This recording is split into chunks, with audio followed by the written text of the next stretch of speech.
Okay, welcome to the first of many videos for our ARC program. This video in particular is going to be an introduction to using a flight simulator and kind of what to expect. This particular program is Phoenix RC, available through most hobby stores or online. Another very common program is RealFlight. I recommend RealFlight Basic if you're just getting into the hobby, so you don't spend too much on something you're not sure you're going to use just yet. This particular simulator is one that I've used for a while. It contains helicopters, planes, and drones, electric, gas, and nitro. So you get a good variety of the types of aircraft, the types of propulsion, as well as how they actually fly. It is a great tool for getting a feeling of how the aircraft will handle and kind of prepares you for the ins and outs of each aircraft before you go out and spend money and fly it. So a few things to point out. On the bottom left of the screen, you'll see a radio transmitter, which is similar to the one that I use for my simulator. I use a DX6 radio Spectrum. However, there are many other brands out there. And ideally, once your radio is properly set up, the sticks on the screen should move just like the sticks on your radio. For example, if you notice on the radio, the stick is moving to the left as I move my actual radio transmitter to the left and now back to the right. So the sticks on the screen should do the same thing that your actual radio is doing. You'll also notice on the airplane in the center of your screen, the rudder on the tail of the plane is going to the left with the stick and to the right with the stick. It is important when you set up your configuration for your radio that these all perform the proper way. So, to make sure this happens, you would go in Phoenix under System, your transmitter, and you can calibrate. So in this case, let's calibrate our transmitter. If you follow the instructions on the screen, it tells you exactly what to do. So, calibrate. And we've got all of our sticks on our radio centered, all the tabs and all the buttons in their default positions. And now we'll move into calibration. In particular, make sure your left stick, your throttle stick, is centered on your transmitter before starting this. And now we'll go next. Of course, they'll remind you that all sticks should be in their central and neutral positions. And we'll go next once again. Now, the software needs to learn the limits of your radio switches, so you need to move all of them in complete circles.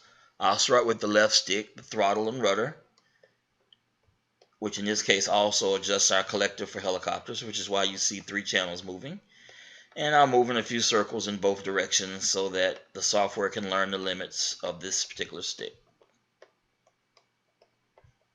Okay, now I'll move the right stick in a couple of circles so that the software knows what I'm doing, and back out of the direction, changing it up, making sure you hit all 4 corners as the display tells you.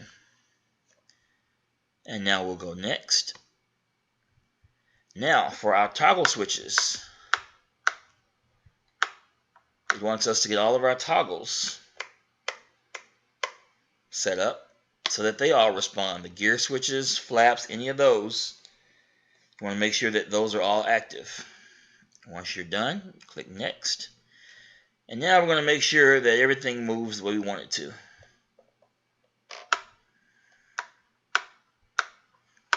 And what you're seeing there is the throttle hold switch. When I flip it on, it turns the throttle off, no matter the stick position. And when it's back off, you get full throttle response. Okay, so now we can say this radio is calibrated. And we finish. And we're going to check now to make sure everything is working.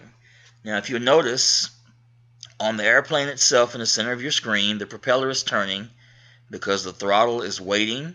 I haven't throttled up yet. If I move the left stick forward, as you see on your screen, the propeller turns faster and it would start to roll. So I'll back it down. Now when I flip my throttle hold switch, the propeller stops turning. This is what you want to see as a safety measure when you set your radios up, so that you don't bump the throttle by mistake and your airplane takes off without you being ready. Okay, now that we've covered that, we'll look at our controls. On our right stick, we have left and right, which is our ailerons, and forward and back, which is our elevator. So, as I move the right throttle stick, if you look at the radio on your screen, if I move it to the left, you should see the left aileron on the wingtip raise and the right one lower. As I move to the right, it should do the opposite. The right aileron raises, the left one lowers. This is a safety function check that you should do each time before each flight to make sure the controls are responding properly. Now, on that same stick, the right stick, let's check our elevator. As I pull back on the stick, the tail of the elevator goes up. If I push forward on the stick, the tail of the elevator goes down. If you look at the plane in the center of your screen, you'll see on the very back of the plane, the elevator going up and down. The thing to remember is, if the elevator goes up, you're going to go up. If the elevator goes down, when you're flying, you will go down. It's the reverse of what you would think in terms of the stick motion, but it's proper flight mechanics. Another feature of Phoenix on the bottom right of your screen, and your screen can be customized to lay out this way, but we're basing it on our current display, is your simulation speed. It'll go up to 125%. However, you can also lower it so it is not as responsive, and it gives you time to practice and learn maneuvers for your aircraft without the threat of going full speed and not having time to think about it. So you can slow it down so it's not so responsive and give you time to adapt and get your skills up so that you learn to fly properly. And on the top right of your screen is kind of a flight information log. It has the frames per second, the display resolution. When you're flying, it can show your altitude, your velocity, your heading. You can add things like wind speed and your throttle output. As I adjust the throttle, you'll see that number go up for throttle. And your RPMs will also adjust, okay? So, quick review. Our rudder, left and right on the plane in the center of your screen. Our ailerons, left, right, and our elevator, up, down. And notice how the stick moves and how the aircraft responds. And on the left stick, if we go throttle up, the plane will start to move. And I'm using not full throttle. It's important to remember to use very small movements on these planes and your radio. I'm just taxiing on the ground, getting used to how the aircraft moves. You can bump the throttle a little bit if you get stuck in a rut. Get some momentum, turn it around.